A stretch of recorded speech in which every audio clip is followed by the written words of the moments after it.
Okay, we are pretty much right on the money. I'll go ahead and face retrograde. 10, 8.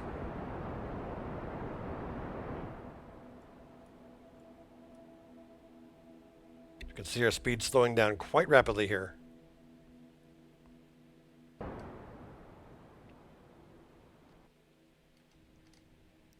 little bit of thrust. And that is good enough for me. Done with that. Okay.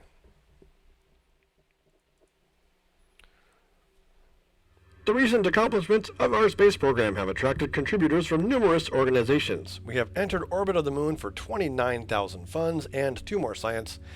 And it is time for a Mooner Science Extravaganza. Okay, first things first, a crew report. Crew report while in space, near the moon.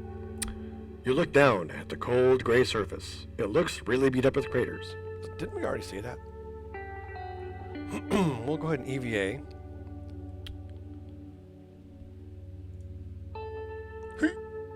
EVA report. EVA report from in space just above the moon's highlands. Board. Tabsy's back. Nice, made Mooner orbit. Ooh, there's KSPs coming to Wii U as well. So all the consoles are getting KSP apparently, or most of the consoles. This helmet. Get my visor up just a little bit more out of the way so I can see. And okay, yeah, we're in Mooner orbit. Episode 4, Mooner orbit. Planetary Annihilation. Kerbal Engineers asking if anyone plays Planetary Annihilation. I don't play Planetary Annihilation. But I'm sure there are others who do. I want to get over this ridge and do another crew report.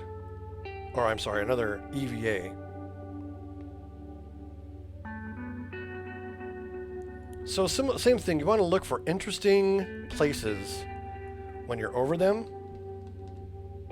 And then get EVA reports, because you might get different information for each one.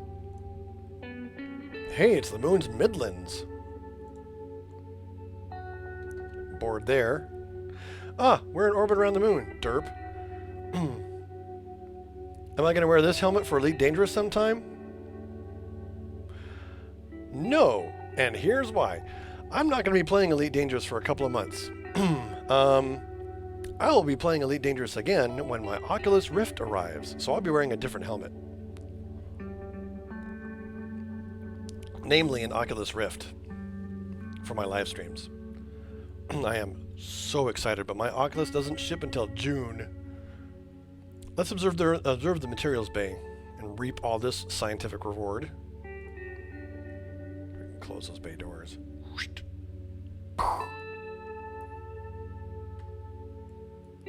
So we're now flying over the Midlands. Ah, ha ha ha ha ha ha! We're gonna get a couple of craters.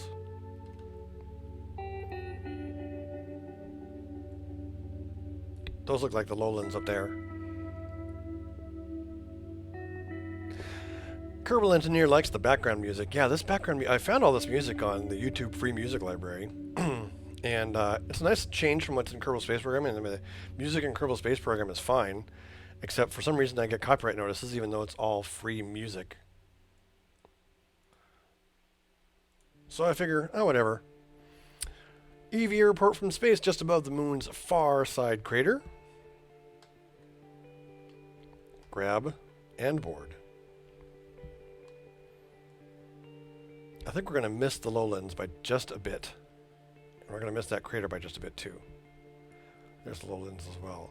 You can kind of tell by the color. But we're going to nail this crater right here.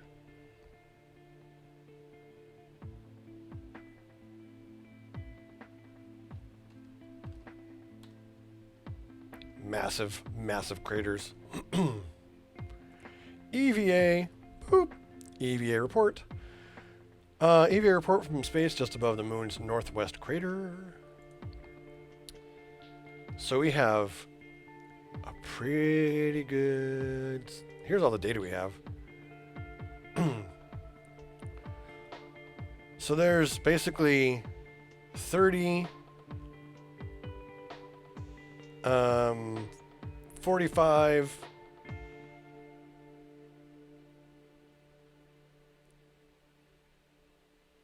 54, 65, 70, 85, 115,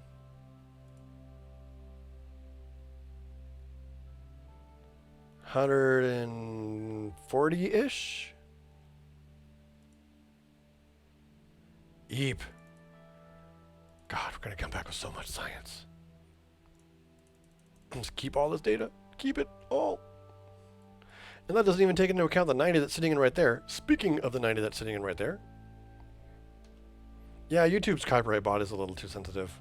But, you know, it's easily circumvented by using like YouTube's free music library, which is pretty good for this kind of stuff anyway.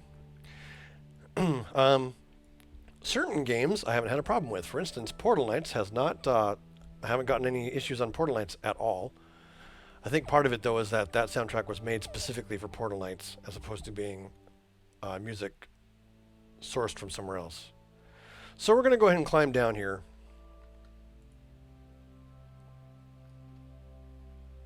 Doop. Hang on. Let's take a moment to recognize the gravity of the situation. We're floating in space, above the moon. How cool is that? I want what's in here. Collect this data. Okay, that data is now collected. So I no longer need to worry about saving the science module. I will just grab on, board, and we can begin our planning for the trip home. To get home from the moon, I need to get my ship out of the way. To get home from the moon, we're going to plan a single burn. About there. That gives us escape velocity and drops our periapsis to Kerbin at the same time. Now, don't do that. I did receive a comment. Well, let me get this set up first.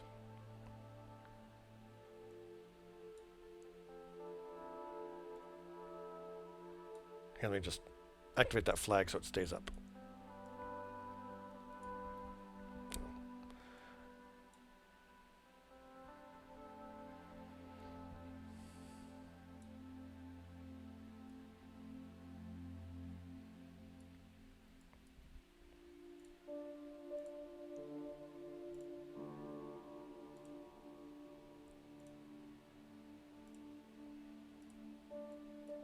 Flag. You used to be able to click on them and they used to stay.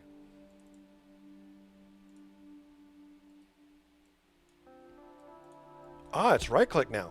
Ooh, handy.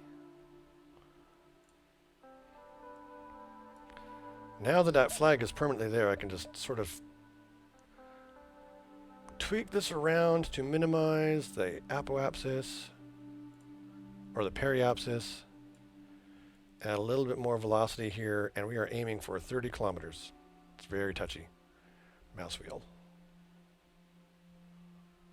Touch, touch, touch, touch, touch.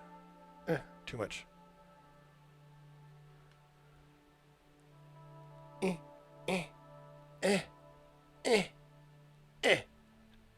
we go. That's the type of precision we're talking about. Kerbal engineer once made it back from the moon by pushing his rocket with his EVA suit. Yeah, that, sometimes you have to do creative solutions to get your people home. All right. We've gathered all the science we're going to be able to get from here. So we'll go ahead and warp to the next maneuver. Now, someone did say in the comments at one point that in my previous episodes that this one and done burn is not very efficient. And I reviewed the mathematics. I experimented a couple of times with different approaches coming back from the moon, and I have found that that comment was in fact incorrect. As we know from orbital mechanics, the most efficient place to affect your your apoapsis is at the periapsis. The inverse is true. The most efficient place to affect your periapsis is at the apoapsis. The closer you are to the apoapsis, the more efficient it's going to be to affect your periapsis, and that's exactly what we're doing here. So we're doing two things at once.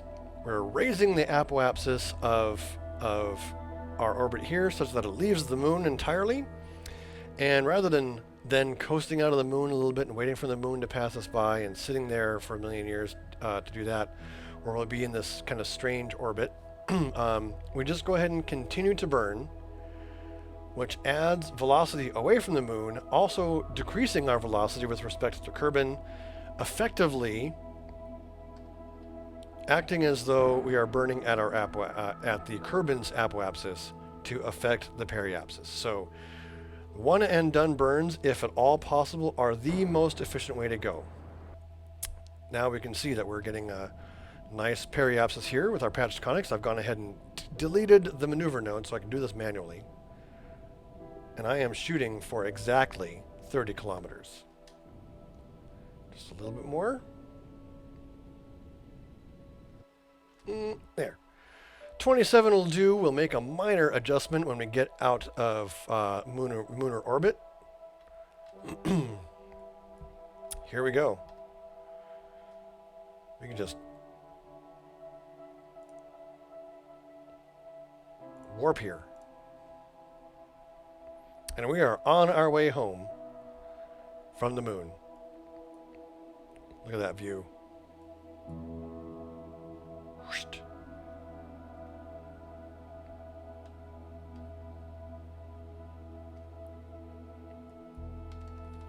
Okay, we have officially left the moon's sphere of influence and are now about here, still relatively close to the apoapsis. The periapsis is a little bit low for my taste, so we're going to go ahead and just apply the smidge of thrust to bring it up a bit. The rest of this is all Sir Isaac Newton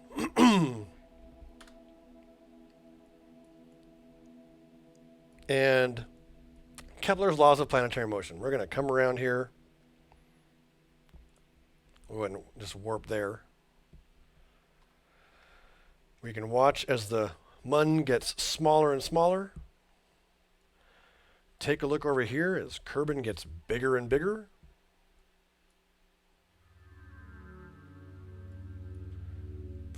VoIP.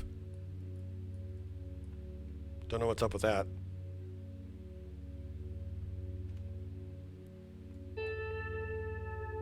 And we'll just go ahead and fast forward to orbital to re-entry.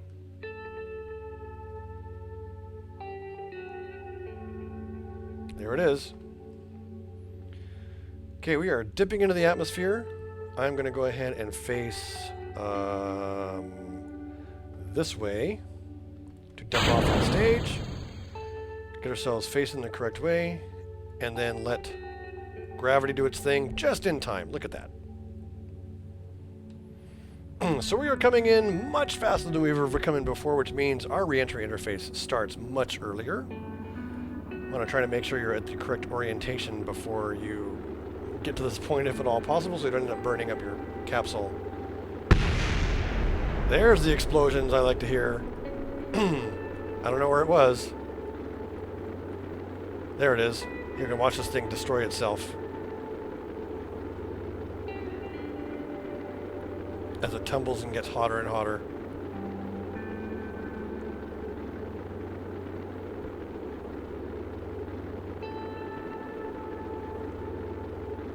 just watching these fireballs come down here. This ablative shield is hot.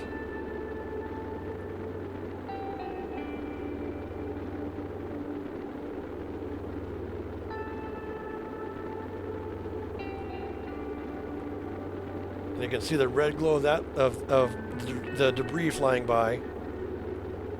It doesn't have an ablative shield, nor does it have the type of aerodynamic teardrop shape that this does, so it's going much faster.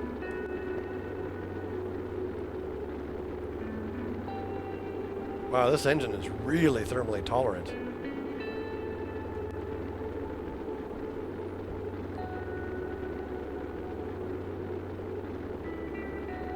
They need to have a minor update in the game where your Kerbals will start to black out at 10 Gs.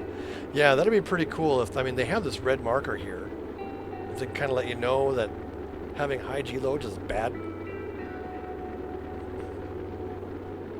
We are, the camera has changed on us, so we are no longer in an orbit. It's official. I can't believe this thing lived. Still bleeding off speed. Now we're down to a point where we would normally be, like, if we were coming in from orbit, as opposed to from the moon. Or from the mun. I'm not sure how it's officially pronounced. You know what? I don't care about my Outlook settings. Or my Yahoo settings. You keep telling me that. Windows Mail probably can't get Yahoo because I have Yahoo two-factor authentication turned on. So this is a long, a long episode for one thing, and a long re-entry interface because it takes a long time for the atmosphere to burn off. What was it, 3,100 meters per second? Is that where we came in?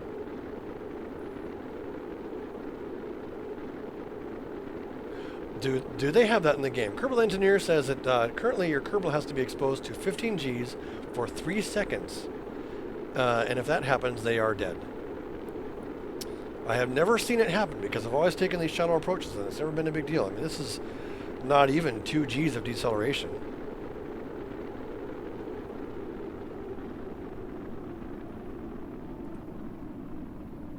We performed a spacewalk in orbit of the moon and escaped the gravitational influence of the moon. Man, we are breaking records and getting science. Okay.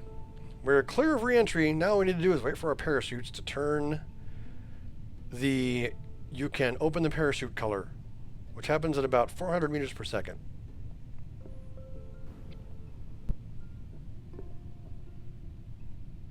Coming down.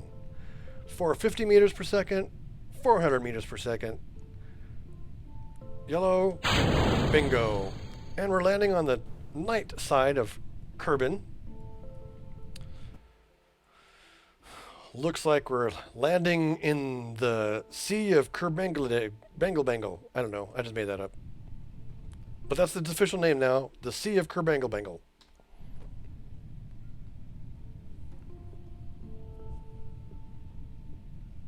Yeah. Tabsy has it right. The supersonic effects in this game. You know, they did a really good job considering that this is a toy solar system, which means that while the gravity that all the planets have is realistic, like realistically scaled, the actual size of the planets are about 1/10 the size of an actual planet. And the size of the solar system is about 1/10 the size of our actual solar system. So that makes it, you know, easier to play as a game. But man, they did a really good job of all these effects in the game, making it pretty cool to watch. Like when stuff blows up, when buildings fall over because you crashed on top of them, when your Kerbals die in interesting ways. I think that makes the game much more rewarding when you have an absolutely epic failure, but it looks cool. These little green guys. Blown up. Successful splashdown. Now we recover. Oh, world record. We returned from a flyby of the moon. We returned from orbit of the moon. Yes, we did. So much money. Bam. Recover the vessel.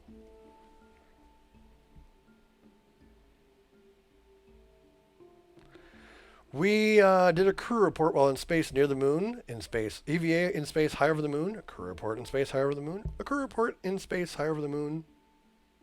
What? Whatever. An EVA report while in space high over the moon. An EVA report from in space just above the moon's highlands, the moon's midlands, the far side crater, the northwest crater. A material study while in space near the moon. That's worth 90 science. And then recovery of a vessel returned from orbit around the moon, which is also worth 19.2 science. 297 science earned for a total of 349 science. And of course, a little bit of funds for covering the thing. Valentina has gained 3 experiences and is now still level 1. All right, let's wrap the episode up by spending a metric butt ton of science.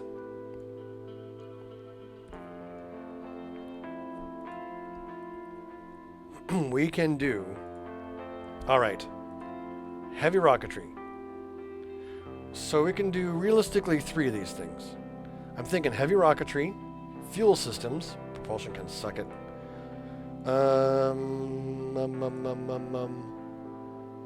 Landing would be so useful. Solar electronics. Miniaturization can suck it for now. Space exploration, ooh, more science.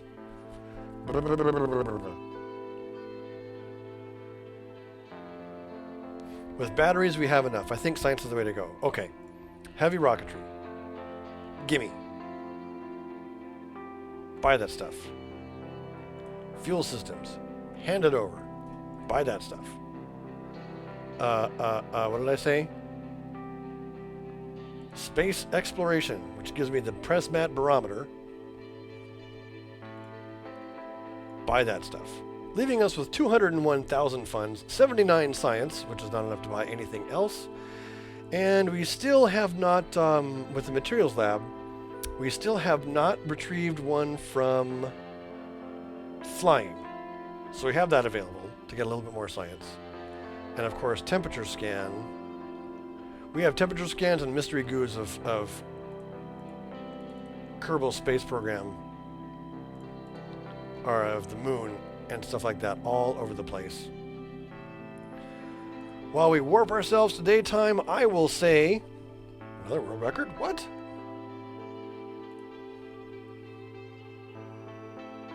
Oh, we've gathered the first scientific data from the moon. So many world records broken. Yeah, we fast forwarded to daytime, and we will start working on a rocket for episode number 5 in just a little bit. So if you're watching live, stick around. There's more to come, at least a little bit more. And if you're watching the episodes, thanks for tuning in. Be sure to leave a like, leave a comment, especially. I love interacting with you, with everyone who watches my episodes. Share this videos with people that you think might be interested in it, or share my channel.